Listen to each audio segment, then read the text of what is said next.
Kung kumakalat ang litrato ni na Paolo Abilino at Kim Chiu na lagi daw magkasama, samantalang sa huling sandali lang naman ni Sir Deo Endrenal sila nagkasama. Hindi naman sila magkatabi sa upuan. Si Vice Ganda ang malapit sa upuan ni Kim Chiu para magkasama lang na nakatayo, may relasyon na agad. Ano naman kaya ang masasabi na may kumakalat na chika na spotted sina Paolo Abilino at Janine Gutierrez sa airport? Hahaha, sabi ng Kim Pao, edited daw. Excuse me, hindi mahilig mag-edit ang Paunin fans. Sigurado kung totoo man yon na magkasama sila sa airport, baka may Valentine's date silang dalawa. Bumabawi sigurado si Pao sa mga araw na hindi sila magkasama ni Nini. Namimiss na nila ang isa't isa at talaga naman ang Valentine's Day ay para sa mga lovers lang. Kaya siguradong may celebrate ang dalawa. Kung totoo man na magkasama sila sa airport, narito ang mga chika na talagang spotted sina Paolo Abilino at Janine Gutierrez sa airport. May kumakalat po na spotted sina Paunin sa airport now. Pero kesyo edited daw yun ang sabi ng Kim Pao fans. How true po ba yun? Please confirm, ASAP.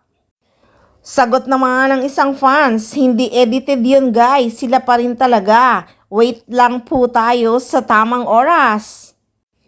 Kasi nasa Twitter yung nasa airport sila, totoo po yun, may nag-post. So confirm po na spotted sila sa airport to celebrate Valentine's Day together. Ako naniniwala sa Pao at Janine. Ayaw na rin ni Janine ng sobrang publicity. Magulo, nadala na siya sa mga nauna niyang relasyon. At syempre, maghahanap na naman ng resibo ang mga fans ng Kim Pao. Edited na naman daw. At asan ang resibo? Pansin niyo ba nung sa libing ni Sir Deo Endrenal, walang picture si Janine Gutierrez na nakapost. Nandun man si Nini ay hindi na talaga ipinost pa.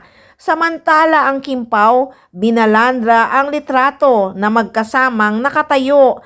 Ano yun, pati ba naman sa libing ng kanilang tatay-tatayan, promo pa rin.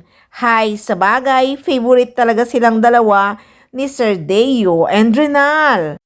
Kaya naman hanggang sa inilibing na nga ang head ng Dreamscape Entertainment ay magkasama nga ang Kim Pao. Okay na yon. Pero bigyan nyo pa ng mali siya, mali na yon. Pero si Janine Gutierrez, may litrato ba na nakapost? Alam naman ng lahat na nandun si Nini. So ano ang ibig sabihin nun? Isip-isip din. Kaya abangan lang ang tamang oras. Lalantad din ang Paunin. Kaya abangan nyo lang yan. Dito lang sa Maarteng Machika.